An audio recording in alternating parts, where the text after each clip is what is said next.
کہ انسان کی کیفیت یہ ہے کہ جب ہم اس پہ انعام کرتے ہیں، اس کو صحت دیتے ہیں، عافیت دیتے ہیں، رزق دیتے ہیں، اور جو چاہتا ہے وہ بھی اس کو دیتے ہیں، اب وہ اللہ کی فرما برداری چھوڑ دیتا ہے، اعراض کرتا ہے، عبادت بھی چھوڑ دیتا ہے، یعنی ہم سے دور ہو جاتا ہے، نہ آب جانبی۔ اور فرمایا وَإِذَا مَسَّهُ الشَّرُّ، اور جب اس کو کوئی دکھ پہنچے، تکلیف پہنچے، کان یئوسن، یعنی اب اس کی حالت یہ ہو جاتی کہ ہاں اب تو پتہ نہیں پھر میرے لیے کبھی بھلائی بھی ہوگی کہ نہیں ہوگی۔ اللہ نے فرمایا کہ میرے محبوب قُلْ كُلٌّ يَعْمَلُ عَلَىٰ شَاكِلَتِهِ، ہر آدمی اپنی نیت، اپنے دین، اپنے طریقے کے مطابق عمل کرتا ہے۔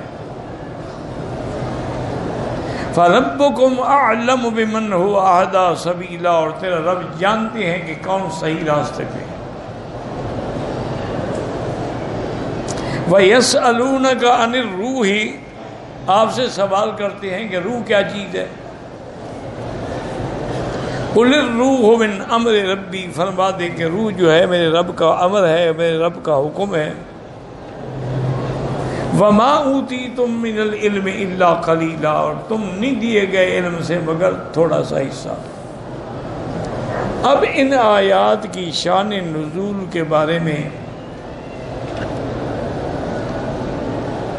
کہ کفار مکہ کے جو سردار تھے انہوں نے مشورہ کیا کہ بھی ہمارے پاس تو علم نہیں ہے، ہم ایسا کرتے ہیں کہ یہود کی جو ہیں ان کے بڑے بڑے عالم ہیں، بڑے بڑے راہب ہیں، ان کے پاس علم ہے تورات کا، انجیل کا، ان سے بات کرتے ہیں۔ تو وہ آ کے یہودیوں کے بڑے بڑے جو راہب تھے، بڑے بڑے علماء تھے، احبار تھے، ان کو ملے اور ان سے کہا کہ بھئی اب ہمارے اپنے خاندان میں، اپنے قبیلے میں ایک آدمی نے نبوت کا دعویٰ کیا ہے، محمد رسول اللہ صلی اللہ علیہ وسلم فرماتے ہیں میں اللہ کا نبی ہوں، اللہ کا رسول ہوں، مجھ پہ وحی آتی ہے۔ تو آپ لوگ چونکہ صاحب علم ہیں، ہمارے لیے کوئی ایسا حل تجویز کریں کہ ہمیں پتہ لگ جائے کہ وہ اپنے اس دعوے میں سچے ہیں یا نہیں ہیں۔ یہود بھی چونکہ دشمن تھے نا، ورنہ ان کو تو پتہ تھا، وہ تو تورات و انجیل میں پڑھ چکے تھے حضور کی صفتیں، جانتے تھے کہ اللہ کا سچا نبی ہے، لیکن چھپاتے تھے۔ انہوں نے کہا اچھا ایسا کرتے ہیں کہ ہم آپ کو 3 سوال بتلاتے ہیں، اگر تو اللہ کا نبی 3 سوالوں کے جواب نہ دے سکے تو پھر نبی نہیں ہے، اور اگر وہ 3 سوالوں کا جواب دے دے تب بھی نبی نہیں ہے، لیکن اگر وہ 2 سوالوں کا جواب دے اور 1 کا نہ دے تو پھر وہ سچا نبی ہے۔ بہرحال انہوں نے قریش مکہ کو ایک ایسے پیچیدہ سوالات سے آگاہ کر دیا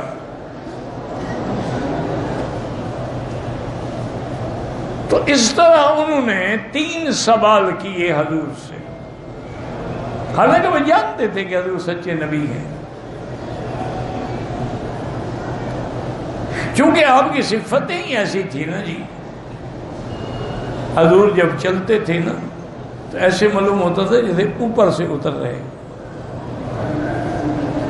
اور صحابہ کہتے ہیں حضور اپنے پاؤں مبارک جو ہے نا بڑی قوت سے زمین پہ رکھتے تھے، اور اگر کوئی بلاتا تو آپ پوری طرح اس کی طرف متوجہ ہوتے، یہ نہیں ہوتا کہ یوں کر لیں، نہیں، پورے پھر کے بعد سنتے۔ اور حضور صلی اللہ علیہ وسلم کہتے ہیں میں دیکھ دیکھ کے حیران ہو رہا تھا کہ حضور پاک نے ابھی ابھی سرما پہنا ہے، کیونکہ آپ کی آنکھیں جو تھیں وہ سرما آلود تھیں، تو کہتا ہے کہ پھر مجھے ایک صحابی نے کہا نہیں سر حضور کی آنکھیں پیدائشی آپ جو ہے عقل ہیں، آپ پیدا ہوئے تو سرما پہلے سے اللہ نے لگا دیا تھا. اکحل العینین، اور آپ کی پپلیاں مبارک جو تھی نا وہ لمبی تھی. آپ کے بدن اور جوڑ کی ہڈیاں بڑی مضبوط تھیں لیکن جلد بڑی نرم تھی. اور صحابہ کہتے ہیں لا بالطویل البائن، نہ تو آپ بہت لمبے تھے اور نہ بہت چھوٹے تھے، درمیانے قد مبارک میں، لیکن مائل الی الطول، یعنی قد درمیانہ لیکن طول کی طرف مائل تھا.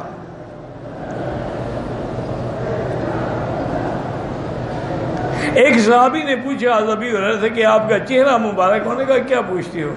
کہ ان القمر تجری فی وجہہ، گویا کہ چاند آپ کے چہرے میں دوڑ رہا تھا.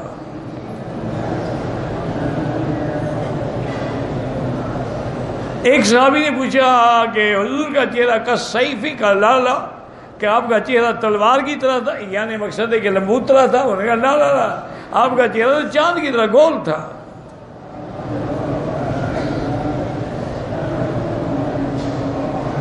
اللہ، یعنی ہر علامت اللہ صحابہ پر کروڑوں رحمتیں نازل فرمائے. ایسے سچے عاشق تھے نا کہ انہوں نے ایک ایک علامت حضور کی محفوظ رکھی ہے، ایک ایک نشانی آپ کے بال مبارک میں، کہ کبھی حضور نے بال یہاں تک بھی رکھے ہیں، کبھی آپ نے یہاں تک بھی رکھے ہیں. اور حضور کا ہمیشہ مانگ جو ہے درمیان میں نکالتے تھے.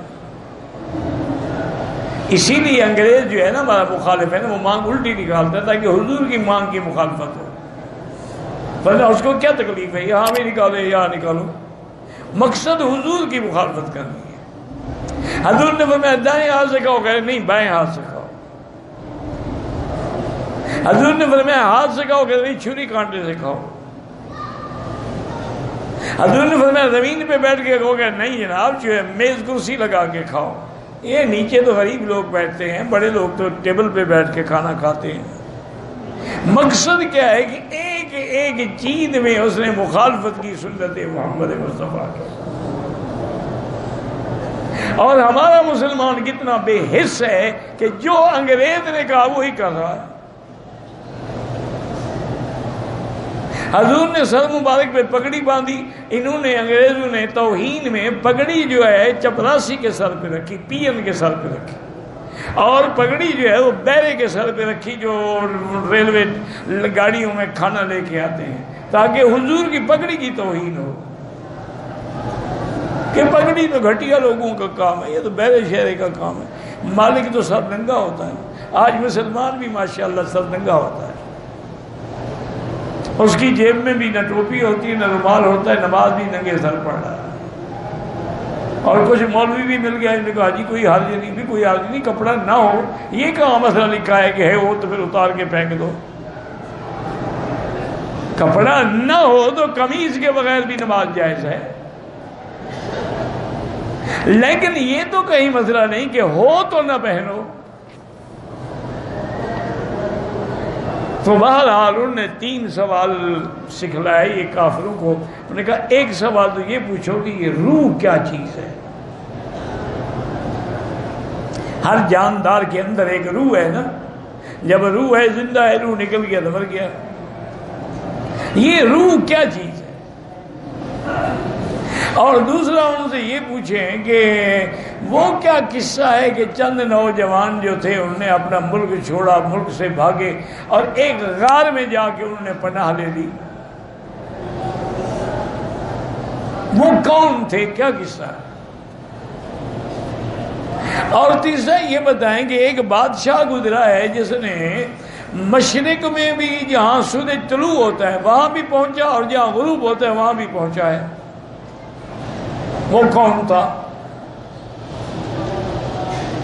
اللہ کی شان امتحان ہوتے ہیں نا. کفار قریش نے جب حضور کے سامنے یہ سوال رکھے تو حضور نے فرمایا کہ غدن کل جواب دوں گا، لیکن حضور انشاءاللہ نے کہہ سکے.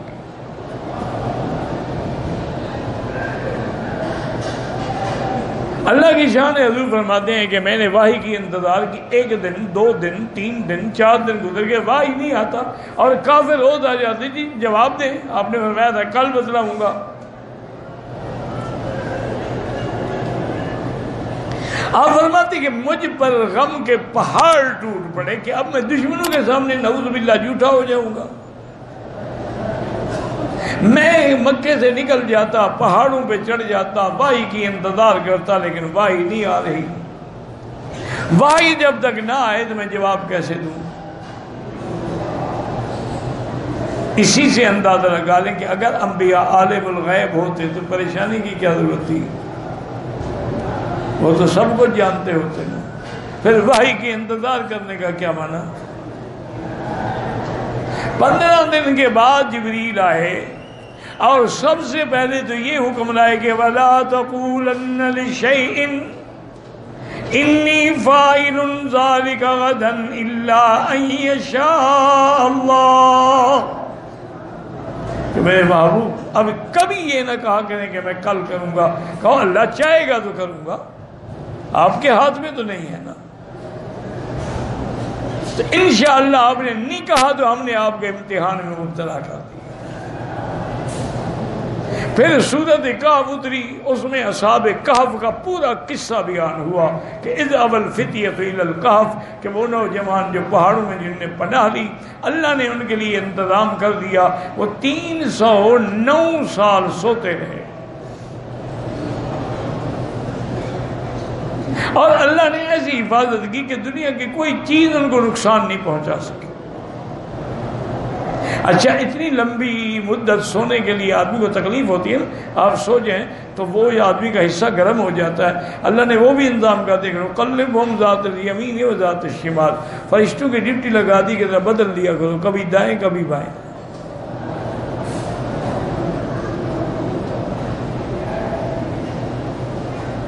سورج کو بھی حکم دے دیا کہ اس انداز سے گزرو کہ اندر روشنی تو جائے لیکن دھوپ نہ جائے کہ ان کو تکلیف ہو۔ اور آپ نے فرمایا کہ وہ بادشاہ جو ہے وہ ذوالقرنین تھا، وہ مشرق الشمس میں بھی پہنچا، مطلع الشمس پہ، اور مغرب الشمس پہ بھی پہنچا۔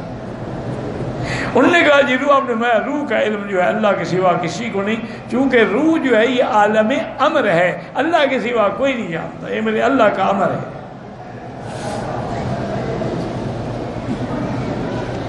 اب انہوں نے جا کے یہودیوں کو بتلایا کہ بھئی انہوں نے کہا ہے کہ روح کے بارے میں تو میں جواب نہیں دے سکتا، باقی انہوں نے بتلا دیا اصحاب کہف بھی اور ذوالقرنین بھی۔ انہوں نے کہا پھر وہ سچا نبی ہے،